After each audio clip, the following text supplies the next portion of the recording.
Police वाले बेवजह किसी को भी पब्लिक प्लेस पर मारपीट करना शुरू कर देते हैं। आपके मन में भी यह सवाल जरूर आता होगा, क्या हम भी बदले में पुलिस वाले के ऊपर हाथ उठा सकते हैं, उनकी पिटाई कर सकते हैं? वैसे तो पुलिस एक सुरक्षा बल है, देश के नागरिकों की सुरक्षा के लिए, सेफ्टी के लिए वे शपथ लेते हैं, लेकिन देश के नागरिक सबसे ज्यादा अनसेफ यानी कि असुरक्षित फील पुलिस से ही करते हैं। पुलिस की ड्यूटी देश के नागरिकों की सुरक्षा की होती है, इसलिए पुलिस की ड्यूटी परफॉर्म करने के दौरान कोई भी उनके कार्य में बाधा उत्पन्न नहीं कर सकता है। लेकिन पुलिस वालों की ये ड्यूटी नहीं होती है कि वो किसी के साथ बदतमीजी करे, गाली गलौज करे या फिर मारपीट करे। आजकल हमें हर जगह देखने को मिल जाता है कि पुलिस अपनी ताकत का, अपने पावर का दुरुपयोग करती है और किसी के साथ भी दुर्व्यवहार करना शुरू कर देती है। तो पुलिस को कोई अधिकार नहीं है कि वो किसी के साथ भी बदतमीजी करे, मारपीट करे या गाली गलौज करे। यहाँ तक कि थाने ले जाकर भी कोई किसी के साथ मारपीट नहीं कर सकता है। तो हमारा मुख्य सवाल यही है कि क्या आप भी पुलिस वाले के ऊपर हाथ उठा सकते हैं, उनके साथ मारपीट कर सकते हैं या उनके खिलाफ क्या कार्रवाई कर सकते हैं? तो पहली परिस्थिति तो यह होती है कि अगर पुलिस वाला अपनी ड्यूटी परफॉर्म कर रहा है, अपना कार्य कर रहा है, जैसे अगर उसके पास सर्च वारंट है तो वो आपके घर की तलाशी कर सकता है, अगर उसके पास गिरफ्तारी वारंट है तो वो आपको गिरफ्तार कर सकता है, अगर किसी कॉग्निजेबल ऑफेंस में आप अपराधी है या फिर आप पे आरोप है तो आपको बिना वारंट के भी वो गिरफ्तार कर सकता है। और अगर वो अपनी ड्यूटी परफॉर्म कर रहा है तो आप उनके कार्य में बाधा उत्पन्न नहीं कर सकते, उनके कार्य से नहीं रोक सकते हैं। और यदि आप उनको ड्यूटी परफॉर्म करने से रोकते हैं या फिर आप उनके साथ गाली गलौज करते हैं, हाथापाई करते हैं, तो बदले में वे भी आप पर हाथ उठा सकते हैं, आपके साथ मारपीट कर सकते हैं। और अगर आप पुलिस पर इस तरह से हमला करते हैं जिससे उनकी जान को खतरा है या फिर उनकी जान जा सकती है, तो वे बदले में आपकी जान तक ले सकते हैं, आपके ऊपर गोली भी चला सकते हैं। और इन सब परिस्थितियों में आपके पास डिफेंस के लिए या बचने के लिए कोई आधार नहीं होता है। सेकंड सिचुएशन है, अगर पुलिस आपको बेवजह बिना किसी कारण से मारपीट करता है, अगर आपसे बदले की भावना से या पुरानी रंजिशवश या फिर आपसे रिश्वत मांगता है और आप नहीं देते हो और आपके साथ मारपीट करता है, उस परिस्थिति में भी आप पुलिस वालों के ऊपर हाथ नहीं उठा सकते हैं, आप उनसे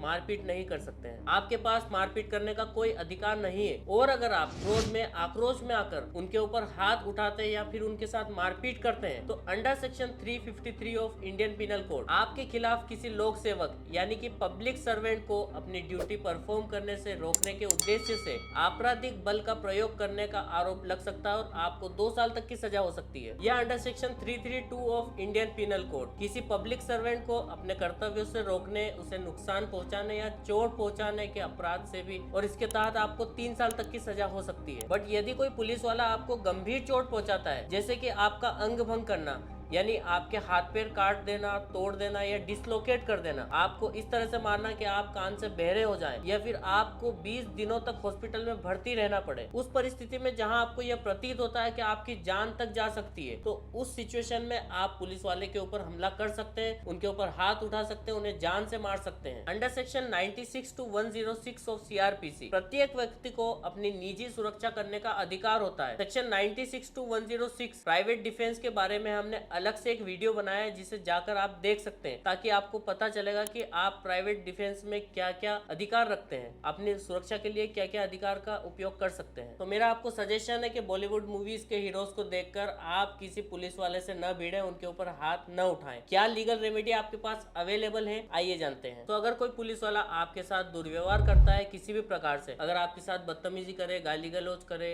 मारपीट करे या फिर आपकी FIR दर्ज न करे, तो आप उनके खिलाफ एक कंप्लेंट कर सकते हैं, FIR तक कर सकते हैं। इसके अलावा हर स्टेट में पुलिस कंट्रोल अथॉरिटी यानी कि PCA का ऑफिस स्टेब्लिश होता है, जहां पर आप कंप्लेंट कर सकते हैं। पुलिस आपको किसी भी तरह से प्रताड़ित कर रही है तो किस सेक्शन के तहत कौन से अपराध के लिए आपको कंप्लेंट करनी है, इसके लिए हमने अलग से एक वीडियो बनाया है, हमारे चैनल पर जाकर आप देख सकते हैं। इसके अलावा किसी भी पुलिस वाले की शिकायत आप PCA यानी कि पुलिस कंप्लेंट अथॉरिटी को जाकर कर सकते हैं। हर स्टेट में पुलिस कंट्रोल अथॉरिटी का एक ऑफिस स्टेब्लिश्ड है। पुलिस कंट्रोल अथॉरिटी के ऑफिसेज में पुलिस वालों का किसी भी तरह से कोई रोल, कोई इन्वॉल्वमेंट नहीं रहता है। एक्चुअल में रिटायर्ड जजेस के द्वारा इसका संचालन किया जाता है और रजिस्ट्रार्ड भी वही रहते हैं। तो this is the best option. अगर कोई भी पुलिस वाला आपको बेवजह परेशान करता है, आपको झूठे केस में फंसाने की कोशिश करता है या फिर आपकी कंप्लेंट पर कोई कार्रवाई नहीं करता है, तो आप उनके खिलाफ यहाँ पर शिकायत कर सकते हैं। और अगर आपकी शिकायत सही पाई जाती है, पुलिस वालों के खिलाफ FIR की जा सकती है, उन्हें सस्पेंड किया जा सकता है या फिर उनसे रेजिग्नेशन तक मांग सकते हैं। और जहाँ पर PCA यानी यानी कि पुलिस कंट्रोल अथॉरिटी के ऑफिसेस स्टेब्लिश नहीं है, वहां पर आप पुलिस की शिकायत उनके हायर ऑफिसर्स यानी कि एसपी को भी कर सकते हैं। और अगर हायर ऑफिसर्स भी कोई कार्रवाई नहीं करते हैं तो आप डायरेक्टली कोर्ट को भी अप्रोच कर सकते हैं। तो आई होप आपको इस बात का जवाब मिल गया होगा कि आपको पुलिस वालों के ऊपर किसी भी प्रकार से हमला नहीं करना है, उनके ऊपर हाथ नहीं उठाना है, क्योंकि इससे